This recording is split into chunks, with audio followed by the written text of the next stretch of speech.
Hi, my name is Carl Trent. I own a website called dadsguidetowdw.com. I've been with SBI since 2008, September 1st, 2008. We got one page view. Yesterday, I had 30,025 page views. If I can do it, you can too. So Carl, for somebody that doesn't know you, can you introduce yourself a little bit and talk to us in the context particularly of your website? It's a pretty exciting subject. Yes, it is. Well, my name is Carl Trent. I'm just a normal, everyday, average guy. I was an air traffic controller for 27 years. And in that job, I was going to be forced to retire at age 55. So along the way through the years, I was always trying to find a retirement job. And I wanted to center it around Disney because I love Disney, especially Walt Disney World. Disney has been a specific Walt Disney himself, and Disney has been a passion of mine since I was very, very young, since my grandmother took me to Disneyland when I was like 4 years old. Right. It's just been a passion forever. And so I started out as I was going to be a Disney travel agent, and I started learning how to be a travel agent, and I did all these courses and even got to the point where I was a Disney travel agent part-time and was actually about to buy a travel agency in Texas where we were living in 2001. Wow. And something came up in August of 2001 that caused me, well, actually we got a new job and we're going to move, and it caused me to back out of the contract. And the guy was fine with it. It was very amicable, no problems. But then again, 6 weeks later, the world changed, and the travel agent business died really at that time. So good for me. But I still had that passion to help people with Disney World travel. There's just, at that time back then, there was just a big gulf. There just wasn't any help for people that wanted to go to Disney World.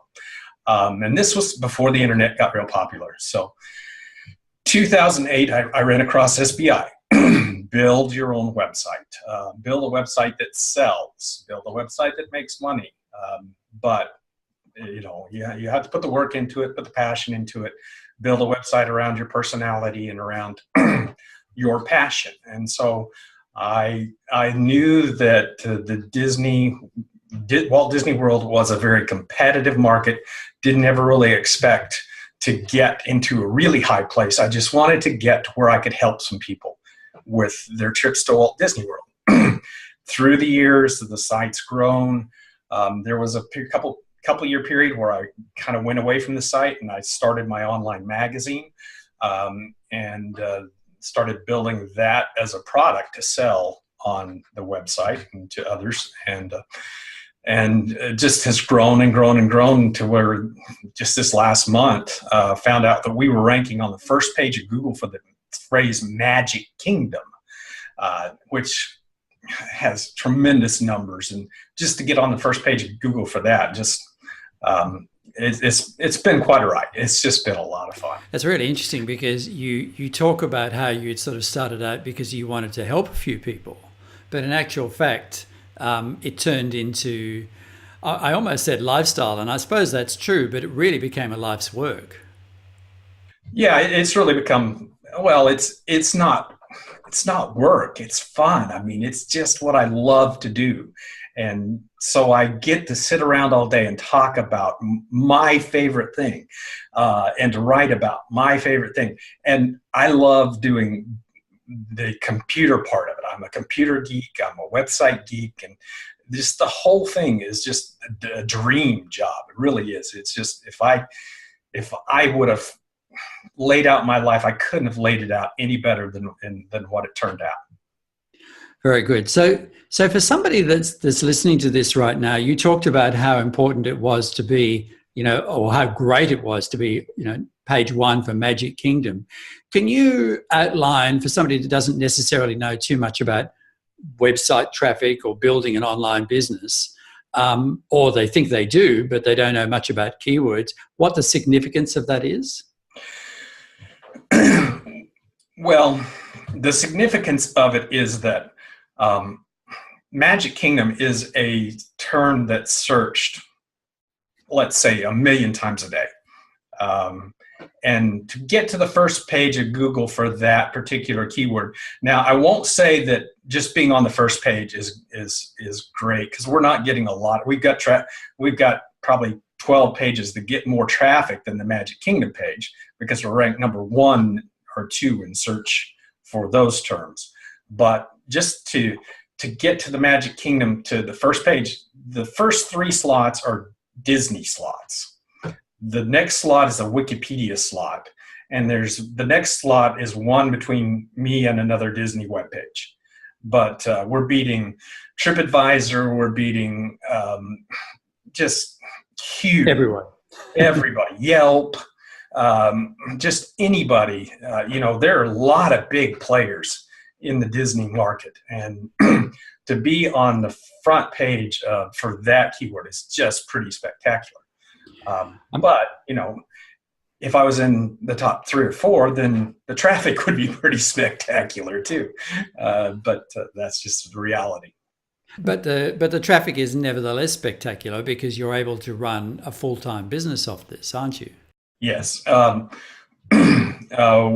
have a lot of traffic. Our main money comes from our magazine. That's where we make most of our money.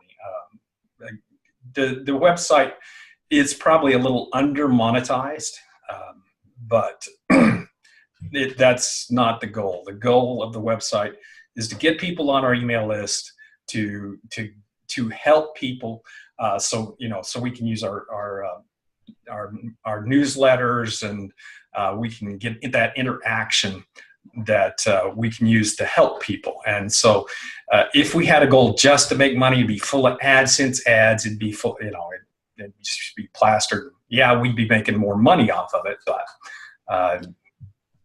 yeah, it wouldn't be what you want. It's exactly right.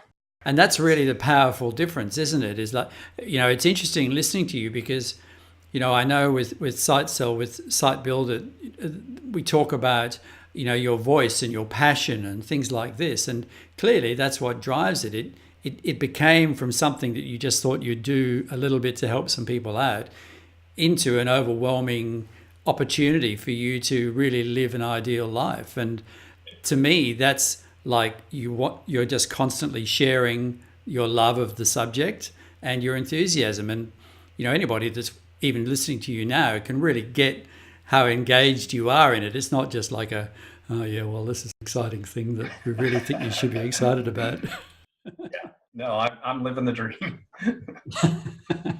So with that in mind, Carl, it's not really just the website itself that's doing the traffic and, the keywords and the content and all the rest of it. You also have an extensive presence with social activities, and also using other things like video and Pinterest and all the rest of it. Can you outline, first of all, what the other social activities are and what impact they have on the site? Well, we have, I'm going to forget, I'm sure something. We have a Facebook channel, a Facebook page. We have a Facebook group, which we've just started about 6 weeks ago. We've got 1,200 members in it now, very active. We have a YouTube channel for the website. We have a Pinterest page. That's probably about it. Those are the ones we kind of focus on. We do Twitter. We do auto Twitter from our Facebook page. We've never found Twitter to be particularly helpful in our niche. But we've tried to, one of the reasons you want to do social media, one of the reasons I wanted to do social media, because it's social proof to Google. It tells Google that you have a presence that's not just your website. So we've got a presence. We've got a fairly active Facebook page. Our Facebook group is active. We started the YouTube channel, we started it a long time ago. We started getting active on it in December of 2016 and started really ramping that up. We go back and forth on Pinterest. We're active for a little while and then we're not. I do have a full-time person that works on social media. And then the one thing that I've mentioned before that a lot of people don't think about is how active we are with our email. We send weekly emails, and then we send emails intermittently, probably over a month's time, we'll send probably not just the 4 newsletters, but we'll send probably 6 or 8 more reminders or offers or things during the month. So it's a whole package. It's just anything we can think of to get people talking to us, talking to people, and get interaction. That's what we're trying to do. Okay, so let's talk about some other sources of traffic then. And I know I wanted to particularly focus on video and your use of video. One of the things that I'm really struck by is your use of the live question and answers or live conversations. And this to me seems to be probably, I mean, I know you do other videos, but this seems to be the most present time impactful thing that you could be doing with your viewers, if you like, those that are engaged in the content. Can you talk a little bit about, first of all, what prompted you to even start to do that, or was it just a no-brainer? When, I don't know where I heard this from, might have been from you, I don't know, was to create content instead of writing it out, do it as a video and then have it transcribed and turn that into a web page. So I've had for years, I've had this, what I call Ask Dad page, where people can ask me questions. They send them in and I type answers back. So in December of 2016, we decided to start doing this weekly show where we do a full show with news and ads, and the main part of it would be I would answer the questions from the Ask Dad page, and then also the people watching it could send questions in live and I'd answer them right then and there live. So every week, every Friday at noon, or it was called Lunch with Dad, every Friday at noon, I would show up and I'd spend right about an hour going through the news and all of the questions. We would have on the average of about 20 questions a week. And 8 to 10 of those would be made into SBI Content 2.0 pages. We've made, I don't know how many hundred we've done since we started. I know at one point we had over 500 question videos on YouTube. We'd cut the Lunch with Dad up to each of the questions would be turned into a video, and we'd put that on YouTube. At your table had to have the Disney dining plan. Now they fixed that. I don't know why they ever did it that way, but now they fixed it. So we're getting content on the website. We're getting content on YouTube. We're generating traffic on both channels, cross traffic, cross promoting. But the thing that happened was people were just engaged. We'd get 200-300 comments live as we did it. It was just very engaging. People just wanted to be involved with it. Due to time constraints, because it took a lot of time to prepare for that, 2 weeks ago, we quit doing that. But what we're doing now is I'm doing 1 or 2 a week where I'm going in live and I'm saying, hey, we'll talk about a particular subject, and then I'll open it up for questions. Any questions you've got. So, and they know in advance I'm going to be there. So, the questions are still coming in. We did one last week that had 236 comments during the live stream. So it's really, you talk about getting Facebook, and this we did in the group. We've moved it over to the group because what I found out with Facebook, and what I found with Facebook, if you've got a page, good luck getting Facebook to show that to anybody. Yeah. They just don't show it to anybody. But if they're in a group, guess what the first thing they see is if they're active in a group, the first thing they're going to see is that group, what's going on in that group. So the group tends to get more interaction than the page that's got 80,000 likes on it. So the group with 1,200 people gets more interaction than the page with 80,000 likes. So it's just we're trying to adapt with the changes that Facebook makes. Yeah, it is quite an interesting thing, and I've noticed how effective groups can be. I don't think that that's any particular surprise, as long as you've got the interest there. But part of having a group, from my point of view, is that you actually have a little bit more control over Facebook, because, as you say, with the news feed, it can just disappear. But with a group, people are committed, they're going to the group, they're getting notifications and all the rest of it. And you know that they're there. And it's also special, so people want to be in there as well. Yeah. And you have a little more control over not only who's in it, but moderation.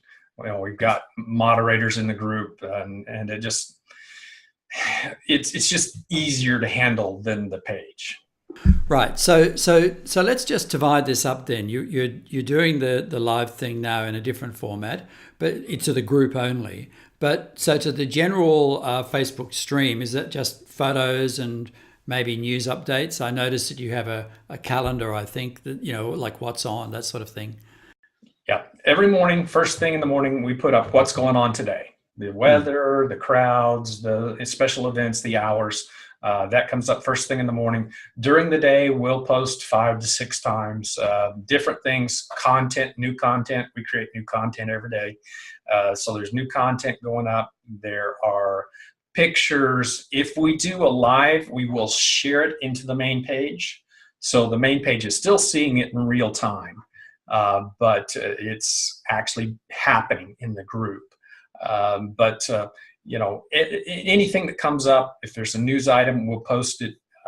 So it's just, we used to, back when Facebook was a lot better, we used to post 16 times a day. Now we're down to 5. And that's just the reality of how Facebook works. Yeah, that's right. So let's focus a little bit on YouTube, and I'll probably come back to Facebook again in a moment. YouTube, you have been creating videos consistently for a hell of a long time. Can you give us an idea? I mean, you've talked about the question and answer ones, but the custom-made ones, if you like.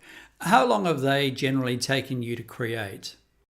The custom-made ones aren't really the ones I do for the Dad's Guide channel. Don't take long. I write a script. I set up my iPhone on a tripod. I talk to my iPhone, and I'm not one shot, but 2 or 3 shots I can usually get through to where I've done the whole thing in one take. And you're editing it yourself? I have an assistant that is a video editor, and I send it to her. She puts on the front and the tail, and if there's anything that needs to be trimmed in the middle, she'll do that. And, she takes care of that, not me. So she knows well enough, what's right and what's wrong, and what to fix and what to leave. Right. Great. That's exactly what you need. So those videos, how long do they tend to be? Short. 2 to 3, 5 minutes at the most. The problem with the live stream is I tend to ramble when I'm on the live stream. I'll do a review of a restaurant. It'll be 14 minutes long because I'm off on tangents and thinking about everything.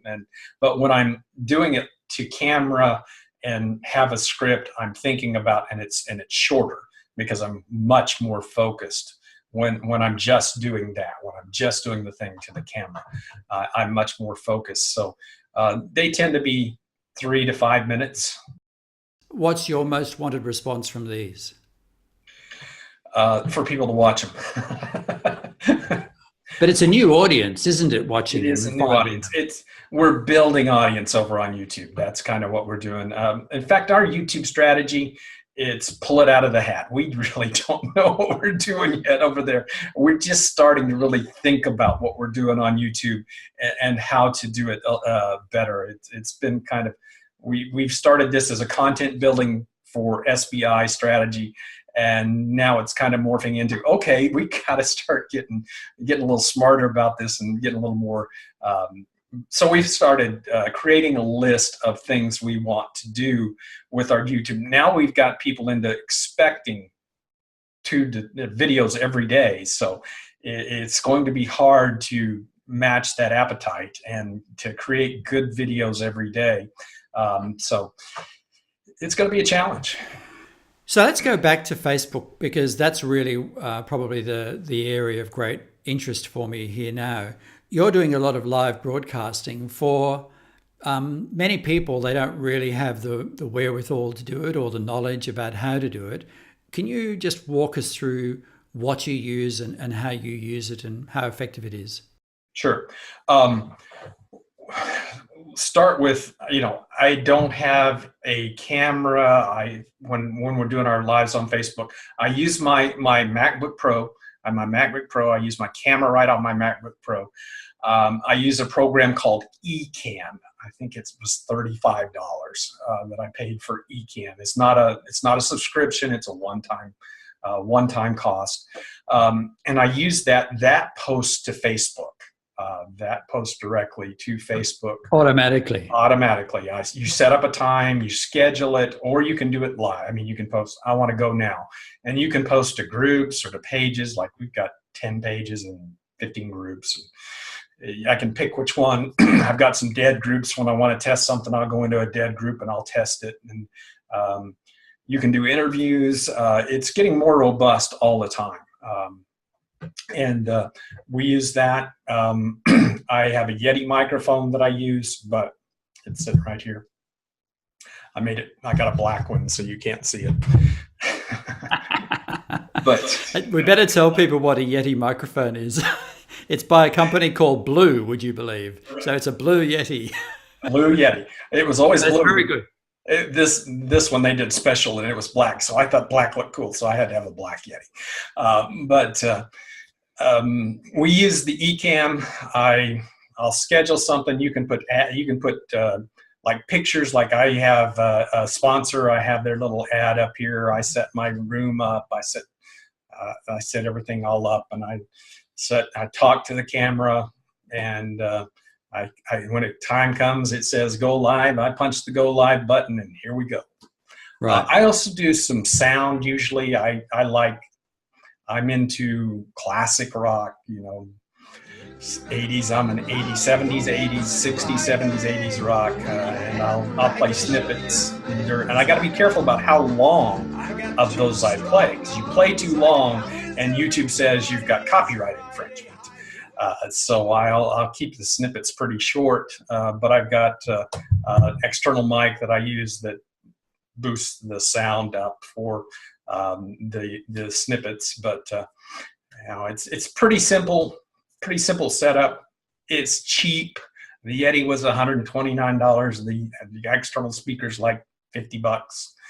For $200, you got everything ready to go. So you really are your own little production house. So you've talked a little bit about the assistance you have, and I think for somebody watching this right now, they're going, "Well, I'm just me. How on earth am I going to have a site that's got obviously thousands and thousands and thousands of visitors a day? It's funding all of this. I can't do it all by myself." So tell me about your team, your hidden elves. I was right there. For years, I had no help, no paid help. In fact, until I started the online magazine, I did not have any paid help. The online magazine has driven most of my paid help because it is a multiple full-time jobs. And as things grew, I could probably do everything for the website, the Dad's Guide website by myself. But adding that online magazine, then we're running two big businesses. Content creation, magazine. The online magazine's moving to print this year. I mean, it's a major undertaking, and so when I started back in 2013, I started the online magazine, and then early 2014, well, I had this lady that was helping me write content. I wasn't paying her much back then, but she was writing some of the Ask Dad pages. I was still working full time. So I'm running this website, starting this online magazine, working full time with unpaid help. So I've been there. So when the online magazine started, we made some money. Middle of 2014, I hired my first assistant full time. And her job was mainly to work on the magazine. She's the editor of the magazine. She works as much as I do, keeping track of the magazine. And she does the video editing. But I still do most of the Dad's Guide stuff myself. I do all the content writing. I upload all the pages. I mean, I do pretty much most of the website stuff myself. Yeah, I get a little help, but yes, I don't do I've done when we had the 16 posts a day for Facebook, I was doing those and still working a full-time job. So while it sounds like a lot, you can do it as a one-person shop. I don't have to do it as a one-person shop anymore, but that's only because I got 7,000 other things we're doing. We're printing calendars, we're writing books. I mean, right there you see my book. We're building a pretty large business. So it takes more than just what you would for a website. You talk about the expanded team. It does seem to me that you reach a tipping point where if you want to grow, you have to have some extra help, even though it does cost you money. Was that your experience?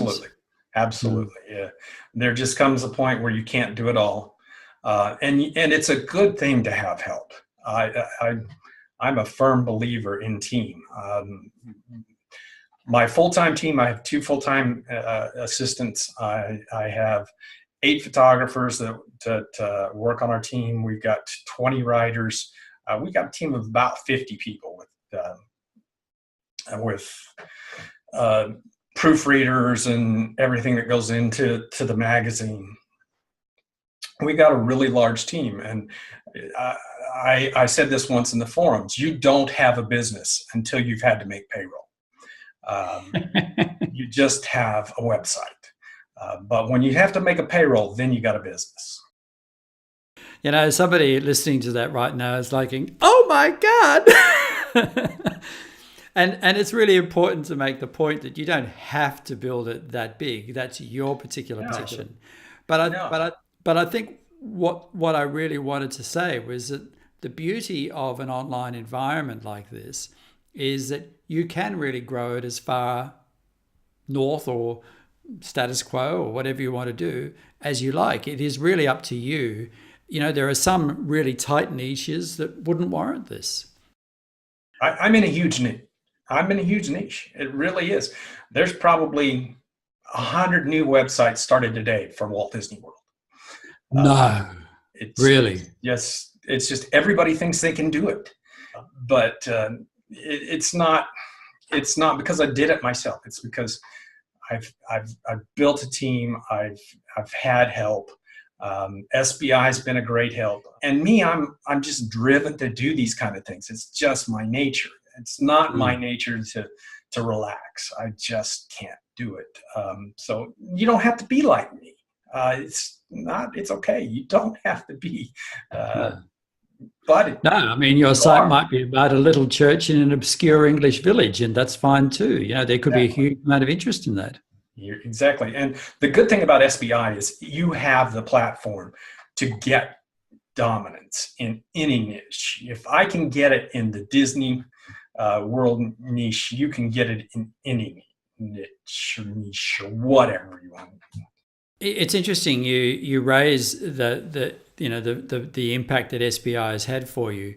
You've been with the company or using it as a platform for a long time. Since then, WordPress has come up and lots of other platforms. Have you ever been tempted to move? Absolutely. Absolutely.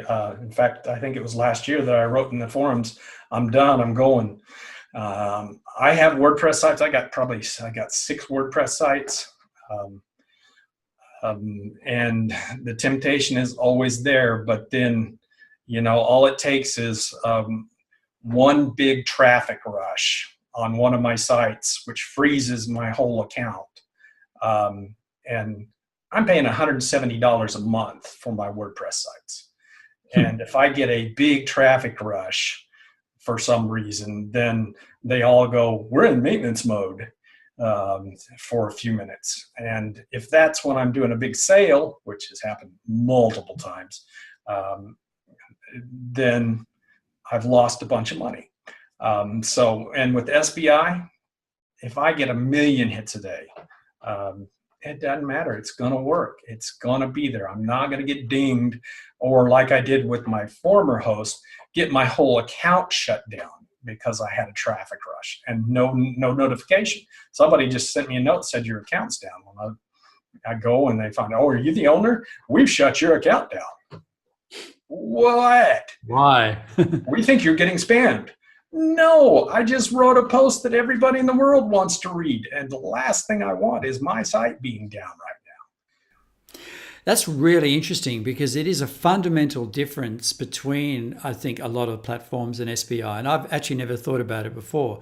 But, when they talk about, build a site that makes you money, or a site that works, or an online business that works, what it's actually talking about is saying that we actually think business. We are actually designed for you to be incredibly successful, not for a situation where you might only get 100 visits a day. Right. Yeah. And the thing with the page speed and the images is just, for me, that's incredible.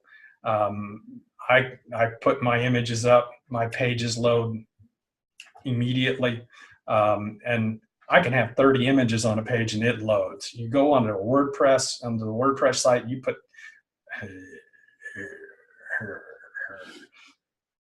it's just, and that is one of the reasons I can dominate for words like Magic Kingdom, because my images load. And, other pages have to keep images off their site because they don't load fast enough.